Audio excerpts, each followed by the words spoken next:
Voilà, écoutez, je me suis mis soin, j'ai sorti le t-shirt, comme vous pouvez le voir.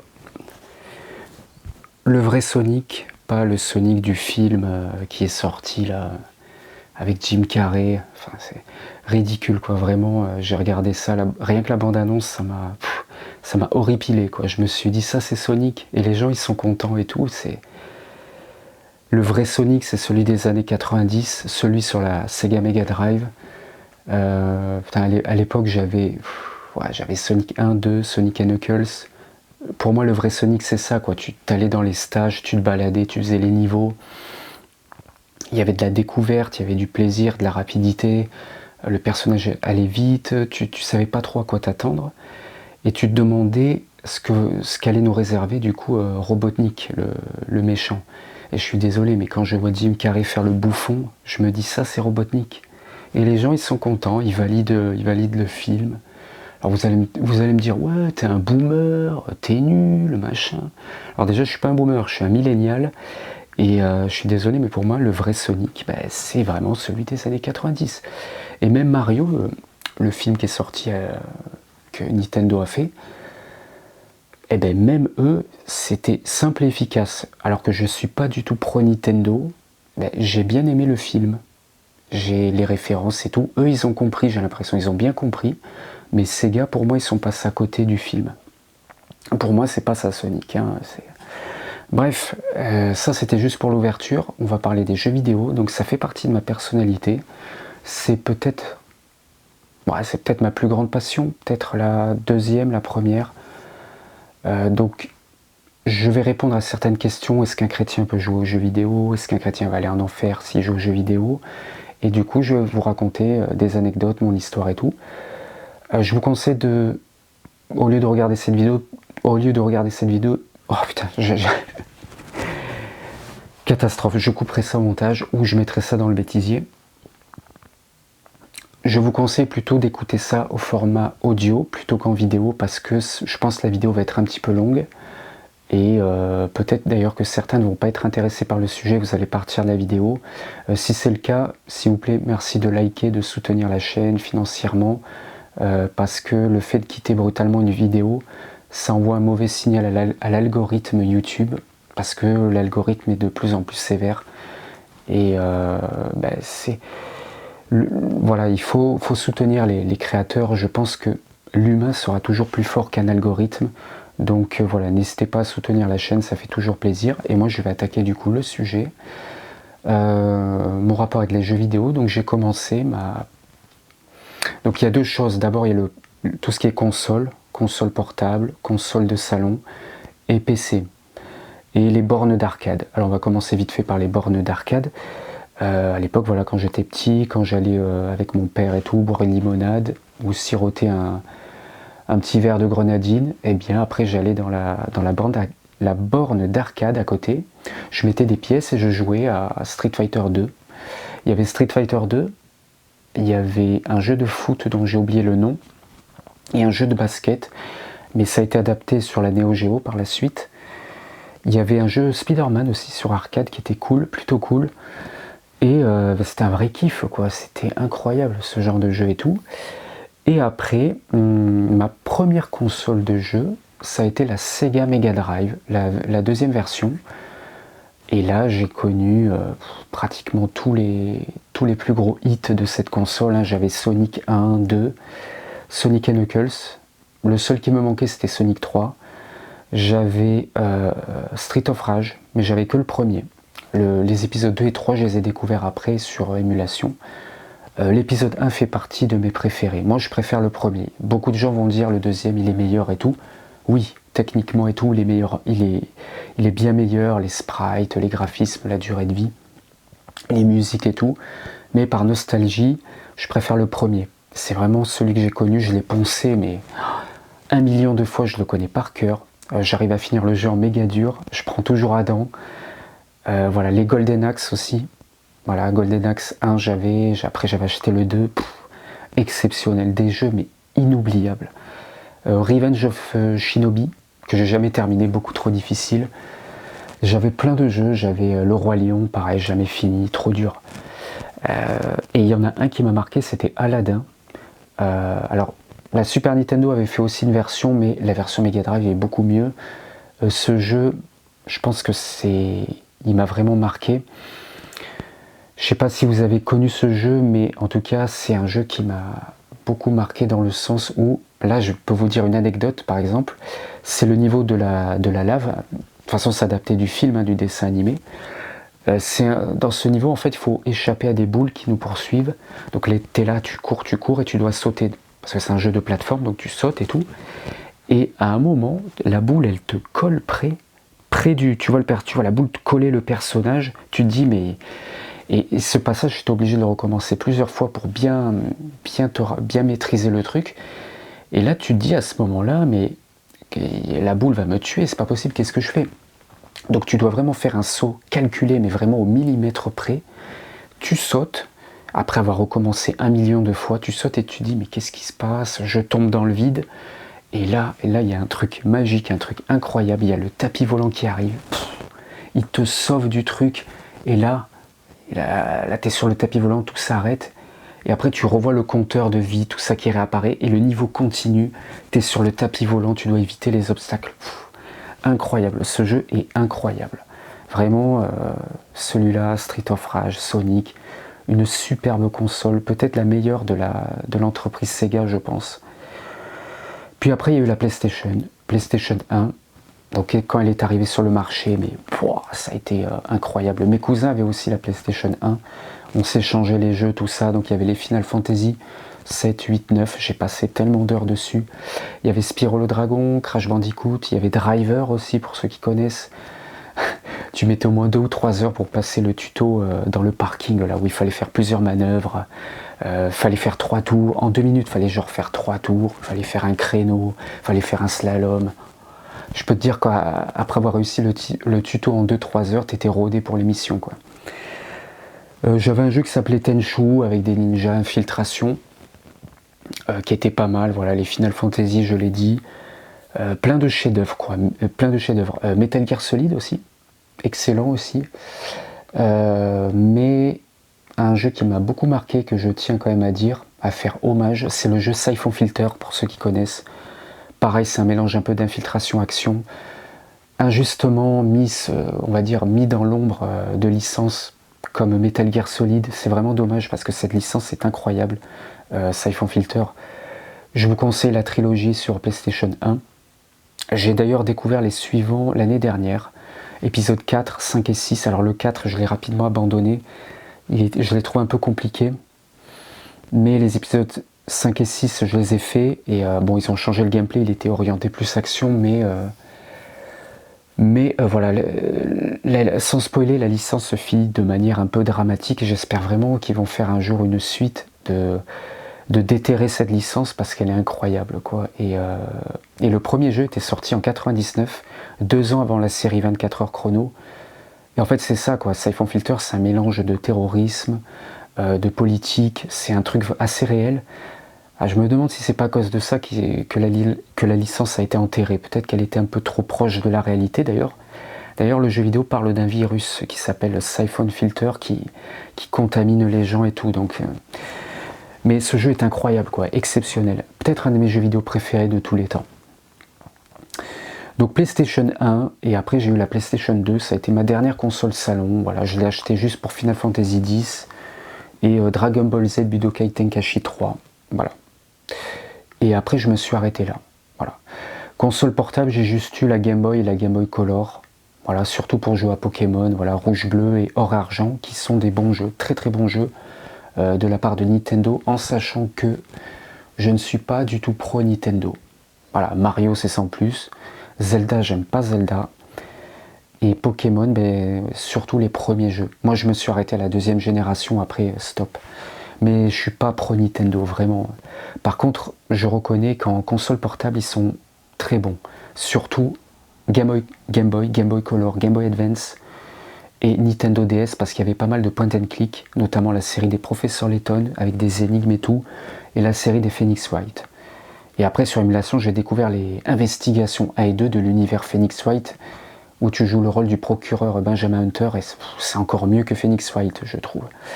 Ce qui nous amène donc à parler de mon style de jeu préféré, les point and click, c'est vraiment mon style de jeu préféré. J'aime à peu près tous les styles de jeux vidéo, voilà, j'en ai fait un peu, j'ai testé un peu tous les genres, mais je crois que mon préféré c'est les point and click. J'ai dû en faire plus d'une centaine dans ma vie et je peux vous dire mes préférés. Déjà mes deux premiers ça a été Indiana Jones and the Fate of Atlantis, sorti en 92 je crois, et Le Trésor des Toltecs, sorti en 96, dans un univers dessin animé western. Ça a été mes deux premiers point and click, ils font partie de mes préférés. Et après j'ai découvert Blade Runner, donc issu du livre, qui est issu aussi du film, et le jeu vidéo exceptionnel, point and click exceptionnel, qui a été fait d'ailleurs par les développeurs de la série de stratégie Command & Conquer d'ailleurs. Les Chevaliers de Baphomet 1 et 2 évidemment, des classiques, ils font partie de mes jeux vidéo préférés, et la série des Tex Murphy, Under a Killing Moon, sorti en 94, The Pandora Directive en 96. Peut-être, ils font partie de mes jeux vidéo préférés, et je pense qu'ils font partie des meilleurs jeux vidéo de tous les temps. Tout genre confondu. Si vous ne connaissez pas, vous passez à côté de quelque chose. C'est vraiment des jeux d'aventure exceptionnels, avec des personnages attachants, bonne durée de vie, bonne ambiance, des personnages attachants, je crois que je l'ai dit. En plus pour l'époque c'était incroyable quoi, et avec des passages en FMV, full motion vidéo, Pandora Directive a été doublé en français, avec notamment la voix de Daniel Beretta je crois, qui double la voix d'Arnold Schwarzenegger en français. Bref, des jeux exceptionnels, et d'ailleurs ils vont faire un remake de Pandora Directive. Je suis le projet attentivement, on verra ce que ça donne, même si pour moi l'original, il n'y avait pas besoin de faire un remake, mais bon, si ça peut permettre de faire découvrir le jeu à ceux qui ne connaissent pas, pourquoi pas.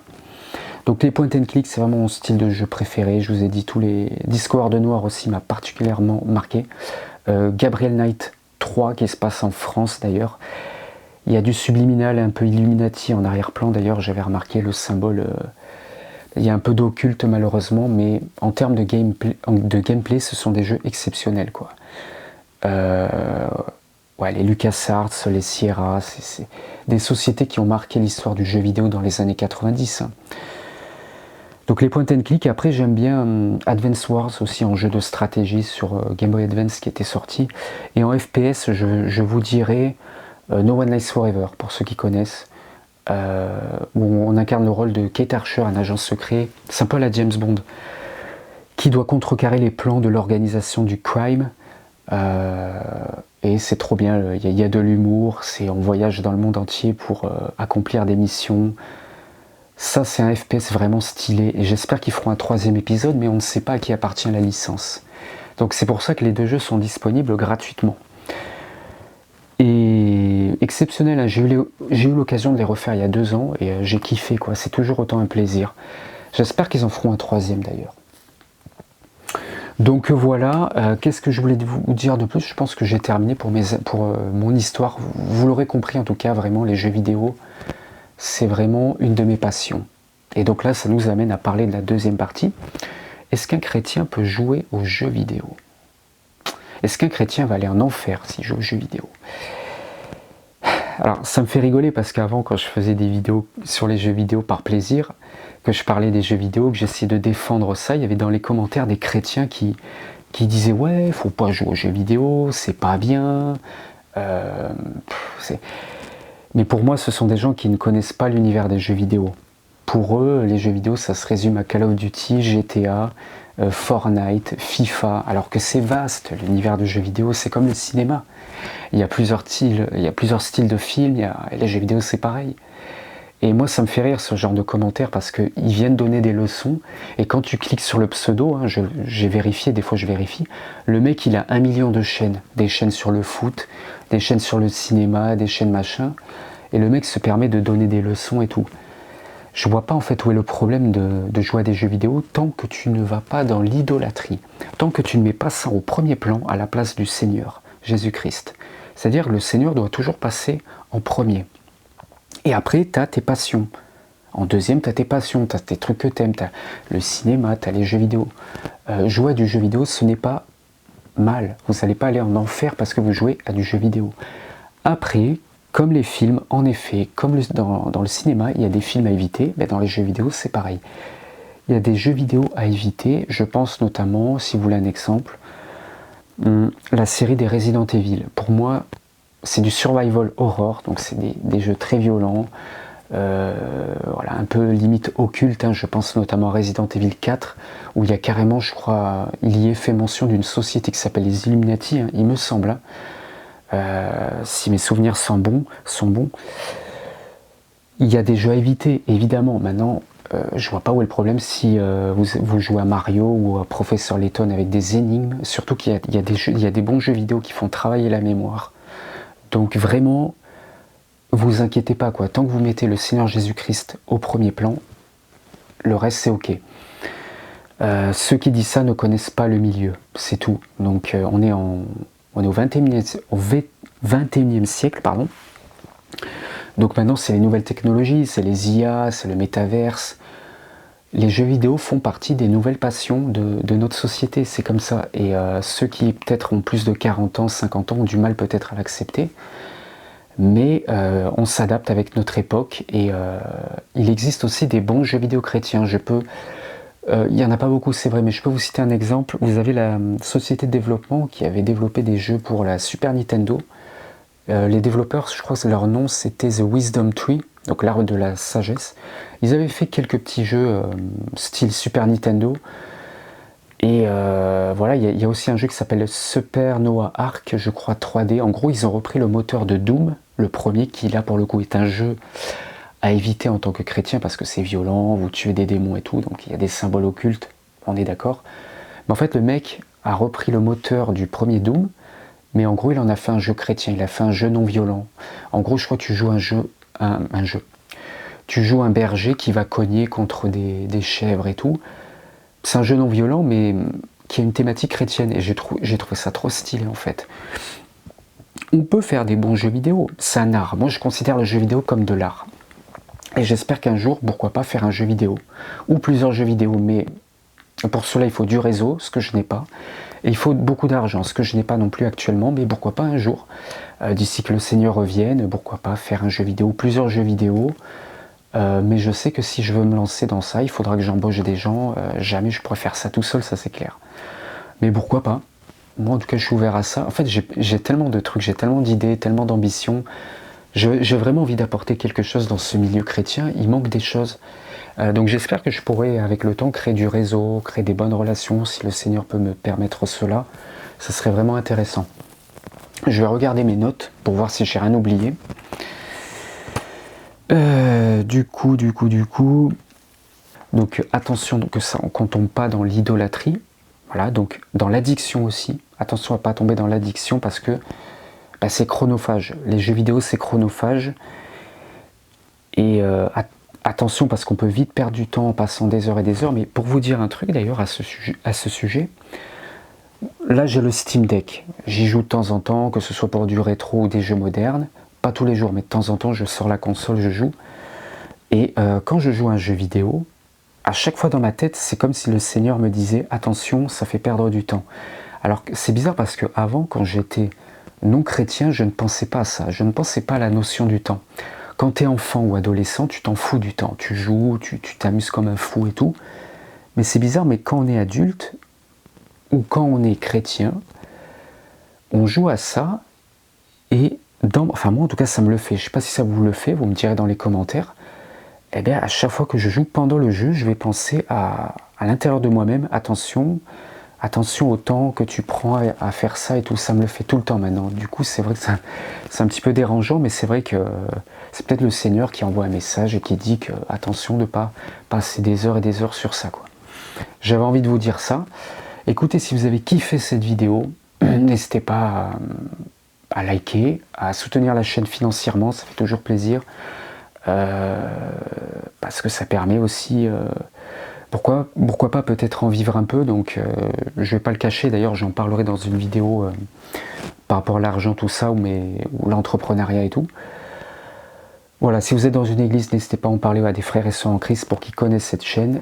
J'ai envie de faire plein de trucs et j'espère qu'avec le temps je vais rencontrer des gens, que des relations vont être permises. Et j'ai vraiment envie de développer cette chaîne. Donc là, pour l'instant, je commence tranquillement en face caméra. Je vous partage mes anecdotes, mes témoignages. Et voilà. Donc là, j'ai parlé des jeux vidéo. Je crois que vous savez tout. Voilà, la barre de commentaires est en bas. N'hésitez pas à vous manifester. Et moi, écoutez, je vous dis à très bientôt pour de nouvelles vidéos.